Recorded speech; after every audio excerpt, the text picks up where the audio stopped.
Hello friends. तो पिछले video में हमने आपको कल्कि पुराण की कथा 5 सुनाया था। तो अब हम इस वीडियो में आपको कल्कि पुराण की अध्याय 6 सुनाने जा रहे हैं। तो सूत जी बोले, इसके बाद राजाओं के चले जाने पर कल्कि जी ने पद्मा जी तथा सेना सहित सिंहल द्वीप से संबल ग्राम को प्रस्थान करने की इच्छा प्रकट की। देवताओं के स्वामी इंद्र जी ने कल्कि जी का अभिप्राय समझकर शीघ्र ही विश्वकर्मा को बुलाकर कहा, हे विश्वकर्मा, तुम संबल ग्राम में जाओ। वहाँ ढेर सारे सोने से ऊंची ऊंची अट्टालिका, महल, घर, बाग आदि बनाओ और रत्न, स्फटिक, वैदूर्य, अनेक प्रकार की मणियों के इस्तेमाल से अपनी भवन निर्माण कला दिखाने में कुछ भी कसर ना रखो। विश्वकर्मा जी ने जब इंद्र के ये वचन सुने, उसने अपना कल्याण समझकर कमलेश यानी कमला के पति अर्थात भगवान विष्णु के लिए संबल ग्राम में स्वस्ति आदि जो कि आकृति के अथवा चिन्हों से युक्त अनेक प्रकार के भवन बनाए। हंस, शेर, गरुड़ के मुख की शक्ल वाले तरह तरह के भवन बनाए। सारे भवन दो मंजिले, तीन मंजिले आदि एक दूसरे के ऊपर बनने लगे। गर्मी से छुटकारा पाने के लिए सुंदर खिड़कियां बनाई गई। तरह तरह के जंगलों, बेलों, वनों, तालाबों, वापी आदि से कल्कि जी का संबल ग्राम इंद्र की अमरावती के समान अत्यंत शोभनीयमान हो गया। इन इधर सिंहल द्वीप में कल्कि जी सेना सहित कारुमती नगर से बाहर जाकर समुद्र के तट पर गए। कौमुदी नामक रानी के साथ राजा ब्रदर अपनी बेटी के प्रेम से कतर होकर संतुष्ट हृदय वाली पद्मा जी के पति देव और पद्मा जी को 10,000 हाथी, 1,00,000 घोड़े, 2,000 रथ, 200 दासियां तथा तरह तरह के कपड़ों, रत्न आदि देकर भक्ति और स्नेह भरी आंखों से अपने दामाद और कन्या के कमल रूपी मुख को देखते ही रह गए। वे कन्या और दामाद को पूज कर उन्हें विदा कर कारुमती नामक अपनी नगरी लौट आए। इसके बाद कल्कि जी ने सेना सहित समुद्र के जल में स्नान किया। तभी एक गीदड़ को पानी के ऊपर चलते हुए पार होते देखकर वहीं रुक गए। इसके उपरांत लक्ष्मी जी के पति कल्कि जी जल को स्तंभित यानी स्थिर यानी ठहरा हुआ देखकर सेना और सावरियों सहित समुद्र के जल के ऊपर चलते हुए पार हो गए। समुद्र पार होने पर कल्कि जी ने सुख से कहा, हे सुख, तुम संभल ग्राम में मेरे घर पर जाओ। हमारा प्रिय काम सफल करने के लिए, जो मेरा प्रिय करने के लिए और मेरे सुख के लिए इंद्रदेव की आज्ञा के अनुसार विश्वकर्मा ने वहाँ पर बहुत शोभमान, निर्मल, स्वच्छ भवन बनाए हैं।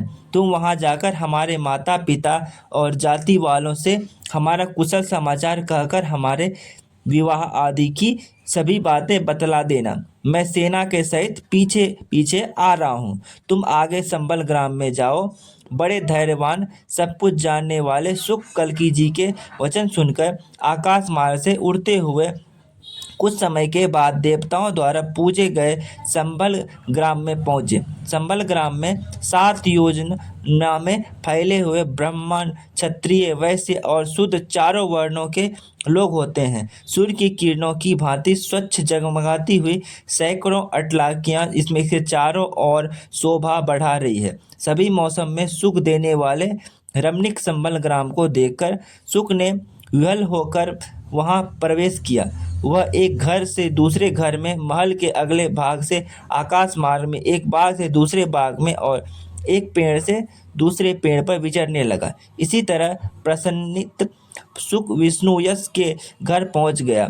इसके बाद विष्णु यश के पास पहुंचकर तरह तरह की प्यारी कहानियां उसने मीठी मीठी वाणी में कही। सिंहल द्वीप से पद्मा जी के साथ कल्कि जी के आने की बात बताई। इसके उपरांत विष्णु यश ने जल्दी से प्रसन्न हृदय से विशाख द्वीपराज और उस दूसरे मुख्य माननीय राजाओं को सभी समाचार बताए। विशाख युपराज ने चंदन से सुगंधित जल से भरे सोने के घड़े से गांव और नगर को सजाया, या चंदन से सुगंधित जल से सब जगह छिड़काव कराया।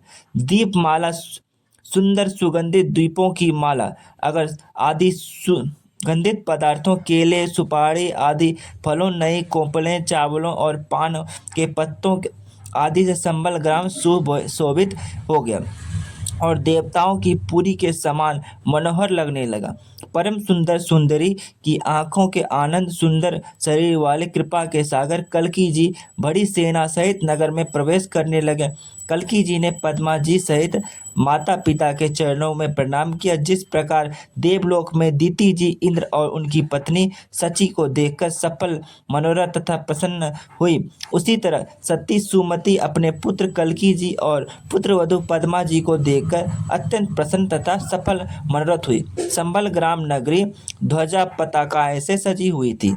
अपने पति तुल्य स्वामी कल्की जी को पाकर आनंद विभोर हो रही थी। ऐसा लगा इस सुंदरी रूप नगरी का अंतपुर मानो उसकी सुंदर जंगाओं हो, महल उठे हुए स्तरों हो और मयूर मानो स्तनाग्र हो, हंसों की भांति मानो मोतियों की लड़ियों से युक्त सुंदर मालाएं हो, सुगंधित धूप उसकी मधुर वाणी हो और तोरण द्वार हंसता मुखड़ा हो। आज अर्थात जन्म न लेने वाले ब्रह्मा जी के भी आश्रय मूलाधार कल्क अर्थात पाप समूह के विनाशक भगवान कल्की ने संभल में सब कुछ भूलकर निर्द्वंद भाव से अनेक वर्षों तक पद्मा जी के साथ रमन किया। कुछ समय के बाद बड़े भाई कवि की कामकला नाम की पत्नी से बृहदकृति और बृहदबाहु नाम के बहुत बलवान पराक्रमी परम धार्मिक दो पुत्र को जन्म दिया। दूसरे भाई प्राज्ञ की पत्नी ने, जिसका नाम सन्नति था, यज्ञ और विज्ञ नाम के दो पुत्र को जन्म दिया। ये दोनों पुत्र इंद्रियों को जीतने वाले और पूरे संसार में पूजे गए। तीसरे भाई सुमंत्रक की पत्नी ने, जिसका नाम मालिनी था, शासन और वेगवान नाम के दो पुत्रों को पैदा किया। ये दोनों पुत्र सज्जनों का उपकार करने वाले हुए। कल्की जी द्वारा पद्मा के गर्भ से जय और विजय नाम के दो पुत्र पैदा हुए। ये दोनों पुत्र संसार भर में प्रसिद्ध और अत्यंत बलवान हुए।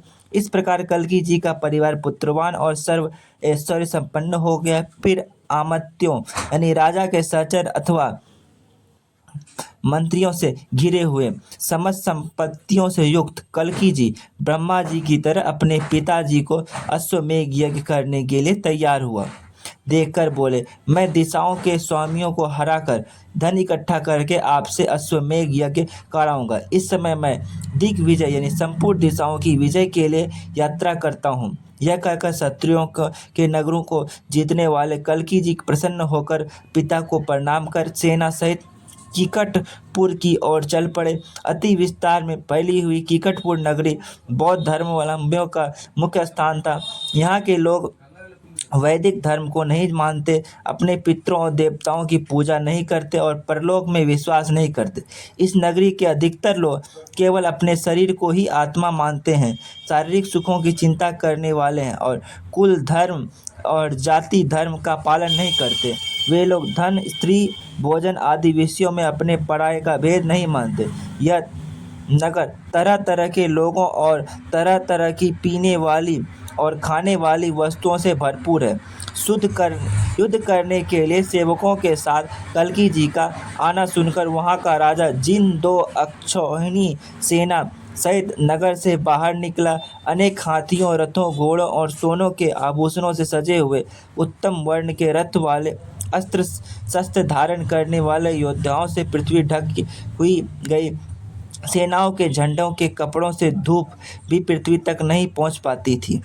तो फ्रेंड्स, ये कथा को यहीं पे समाप्त करते हैं। तो अगला अध्याय होगा, मैंने मतलब कि अगला कथा होगा, इसकी आगे की कथा अगले वीडियो में आपको सुनाई जाएगी। Thanks for watching my videos.